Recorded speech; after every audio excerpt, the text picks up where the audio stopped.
see if I could do it. Boo! Okay, try again. Boo! Boo!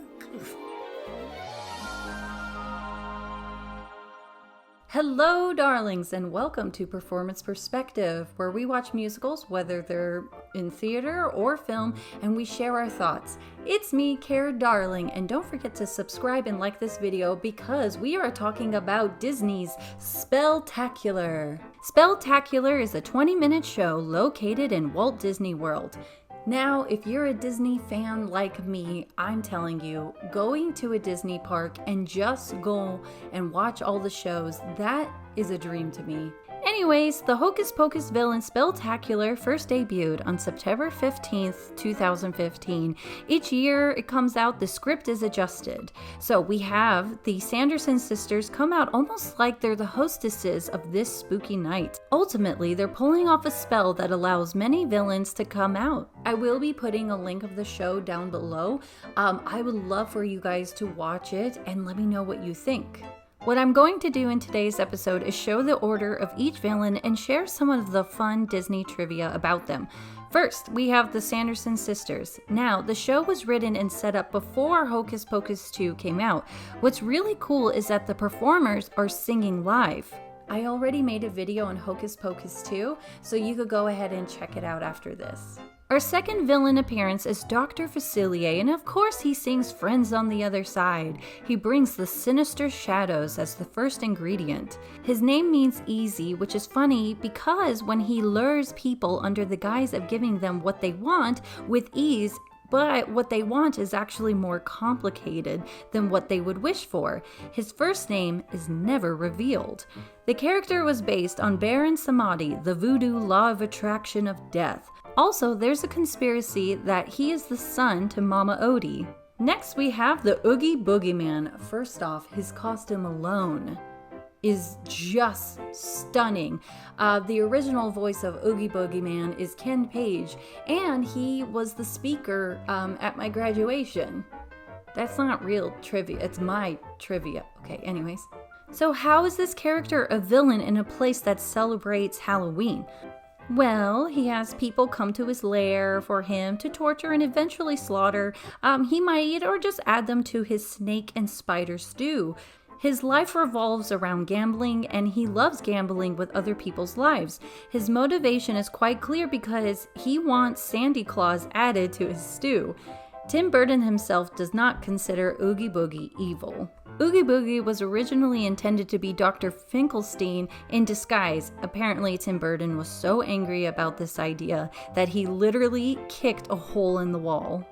So at this point, with the Spelltacular show, the sisters need frightful friends, but there's a problem. They don't have any friends. Then bam, we got Maleficent. Eleanor Audley was offered to play the speaking voice for Maleficent, but she turned it down. This was due to her battling tuberculosis, and she didn't want to tax her voice too much. Fortunately, she recovered and accepted the part. You might also recognize her voice as Lady Tremaine in Cinderella. Even though it's not mentioned in the film, her pet raven is named Diablo.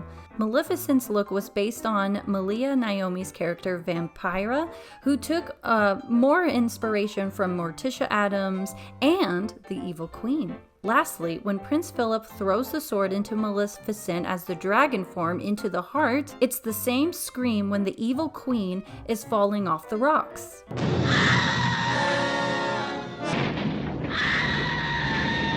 Maleficent ends up helping the Sanderson sisters by calling on other frightful friends, but they must bring a gift for their cauldron.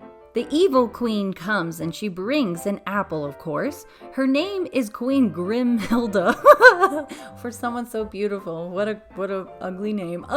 If we look at her throne, there's a peacock, possibly a reference to her vanity. When creating this character, Walt Disney envisioned her as a mixture of Lady Macbeth and the Big Bad Wolf, meaning he wanted her to be beautiful, and in his words, her beauty is sinister, mature, plenty of curves. She becomes ugly and menacing when scheming. There was a scene planned but never fully animated, and it was to have the prince locked up in the dungeon and the queen use her spell to have the skeletons dance for his amusement. Speaking of skeletons, remember when she's the peddler woman, she kicks that skeleton? There's a conspiracy theory that that was the prince, and the ending of the movie is Snow White dying and going to heaven, and that's where they met.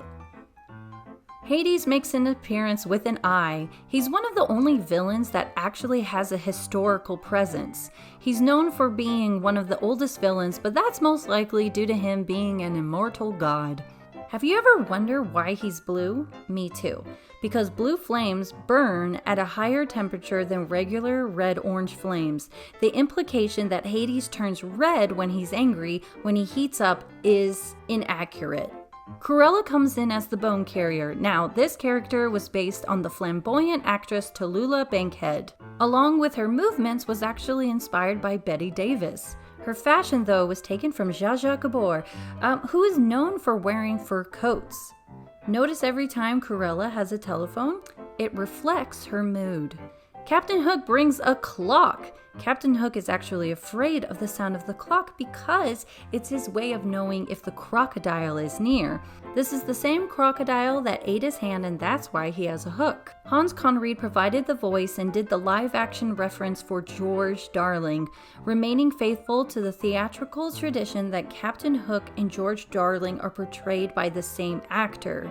Some conspiracies is that Captain Hook is Wendy's father, but that's not true. Captain Hook is the idea of adulthood, and that's why the Lost Boys battle him, similar to how Wendy is dealing with growing up and her father is telling her to grow up. So it's just symbolism.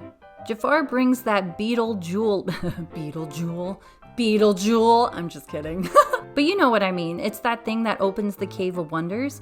Well, he's the only villain to have been kissed by a protagonist. He's also a very interesting villain because he doesn't die in his original movie. He is the third Disney villain to turn into an animal. That animal, of course, is a snake. Last but not least, Lady Tremaine brings a key. She is usually known as the Wicked Stepmother. Her name is only mentioned once in the film, and that's during the ball scene. Her eyes briefly turn yellow when she locks Cinderella in her room, clearly showing how far in the path of evil she has gone. Well, now that you think of it, is the stepmother really that evil? I mean, did she really kill anybody? Although that may be true, she can be seen as a criminal because breaking the slipper can be seen as treason. Now the spell is complete and the hocus pocus party can begin! Well, that's it for today's episodes, darlings. I would love to know who is your favorite Disney villain. Mine is Ursula, but she's not in this one. If you're looking for more magic, I am on Instagram and TikTok, Care Off Book. And without further ado, take care, darling.